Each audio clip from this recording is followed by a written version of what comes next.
Welcome to Give Yourself Grace. And this episode will focus on a little bit about menopause, but more so about the spiritual aspects of just being and the cool things that can happen when you do that. So, I have been dealing with a lot of menopausal symptoms. To be a little TMI here, it's been about 11 months since my last period. And so I'm right on the cusp of what they officially call menopause. I have learned a lot. Where my current state has been on this emotional roller coaster where I'm up and down. I go from giddy to downright depressed all on the same day. And I have been working feverishly sometimes, and at other times I can barely motivate myself at all to move my business forward on helping women. And of course, there's lots of thoughts that get in the way with, the not good enough kind of talk, or how can I help others when I'm still struggling in some of these areas myself. And I attended what we're going to call a spiritual church meeting, for lack of a correct word. And I didn't especially enjoy it, but one of the exercises that I took from that is um, choosing to be grateful for what you have. Okay, I've done this before. The exercise was a little bit different. I'm going to share a little bit about it just to help me remember, and maybe it'll mean something to you as well. So we did a slight little bit of yoga. I didn't find that terribly helpful to me. But the breathing part of it, I think, was relevant. So you're breathing in, breathing out. This exercise went on for about a minute, um, while doing some motions with your upper body. Then it was followed by um, us thinking about all of the things that we're grateful for right now, all of the things that we have in this moment. And then we did another little bit of exercise, yoga exercise, similar upper body situation, breathe in, breathe out, focusing on what we're ready to have more of. And recognizing that after going over a piece of information from a book called Course in Miracles, that the dream we have in our heart was put there. And why would it be put there if it's not meant for it to happen? And this resonated for me because I have been reading this book by Elizabeth Gilbert called Big Magic. And in it, she talks about how inspiration can come on you in a flurry and leave just as fast, because ideas are things that want to be brought to fruition, brought into reality. And I resonated with that because I've had that experience where I have like this moment of sheer inspiration, and sometimes it just pours out of me, like in the form of writing typically. And then I um, write it down as fast as I can. And if I don't, then it's gone. It's gone that fast. So I definitely can relate to the inspiration part of it. And I know it's inspiration working through me, because after I read what I've written, I'm like, damn, I wrote that. Like that didn't come from me. At least it didn't come from my mind. My body was basically just a tool.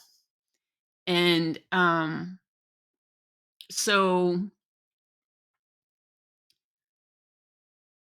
fast forward past all that, basically, I ended up after this spiritual church meeting, um, feeling really down. I felt this wave of depression wash over me, and thinking about all of the things that I've been trying to do, and that I keep trying all these different things, and I I just decided I had read this book again recently, this book that I'm reading on tapping, that was talking about how this psychologist who struggled with anxiety was having this 2-hour long anxiety attack, and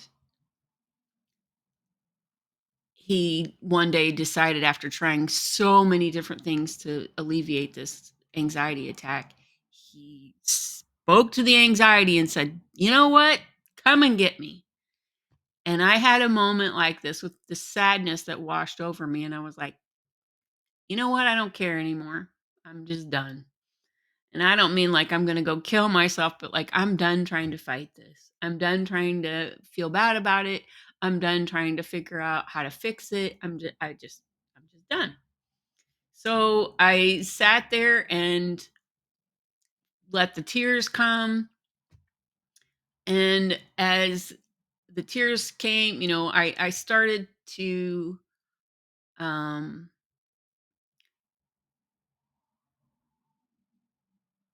notice the tears trickling. And it wasn't like I was boo-hooing. I wasn't like full on completely sucked into the emotion. The tears, drifting down my face, and then it ends up on my lip, and I'm noticing how that feels, and I'm saying I'm grateful for my lips and the sensations, and now another tear's trickling down here, and I'm paying attention to where it's going and how it feels, and I'm thinking about how these two tears are going to meet. And then I start getting into my head like, "Oh, I'm gonna write a poem," and I'm like, "No, no, I'm not. I'm just gonna let this moment be." And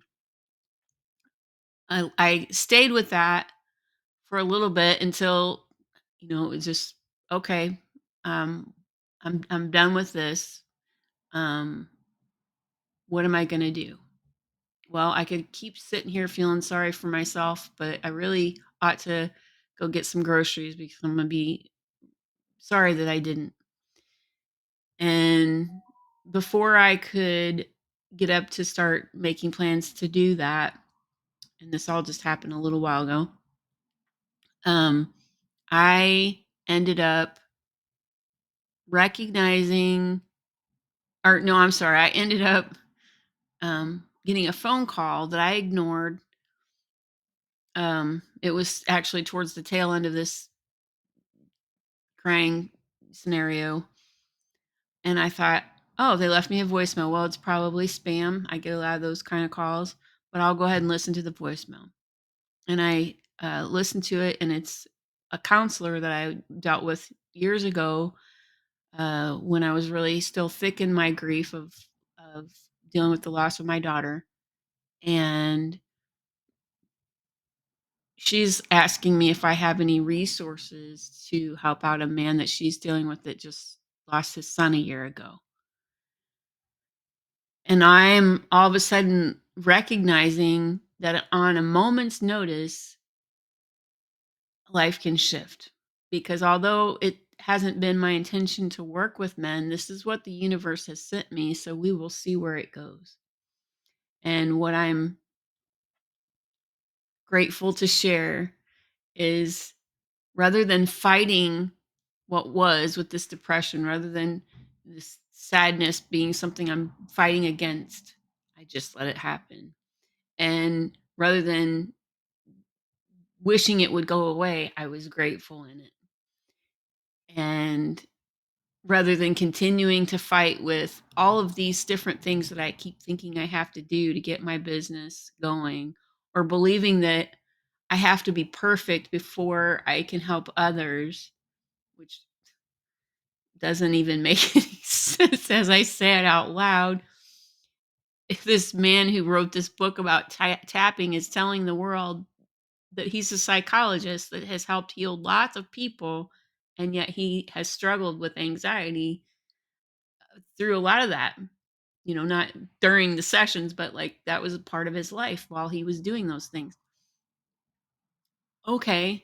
So I'm thinking now at this point, I'm more able to be of help to people, women especially, with the menopause situation, because I am dealing with it. And although I'm learning still more things to work to get through it, I'm doing it. I'm doing it. I'm living that life. I'm the example of, yes, sometimes these symptoms crop up and you do the best you can with them. So, I'm feeling very encouraged right now and choosing to recognize that the universe works in mysterious ways. And if I can just choose to be grateful, even in those moments of great sadness, um, and even in feeling like I'm not good enough, and recognizing we're all healing all the time. We're always healing. We're always healing. And this is just the way it is. This is we have life throws things at us and we deal with them to the best of our ability. So that's my share for today. I'm sure that I'm going to revisit this because I am likely to have a moment of forgetting how wonderful this felt. And right now, I'm just going to say, I'm grateful. I'm grateful. I'm grateful. I'm grateful for realizing if I'm if I'm grateful for what I have, even if it's whatever it is, if I'm grateful for what I have and I'm ready to receive more of what I enjoy, then it'll happen without me having to make myself crazy over it, which is what I've been doing. So, my encouragement to myself and to you is give yourself grace.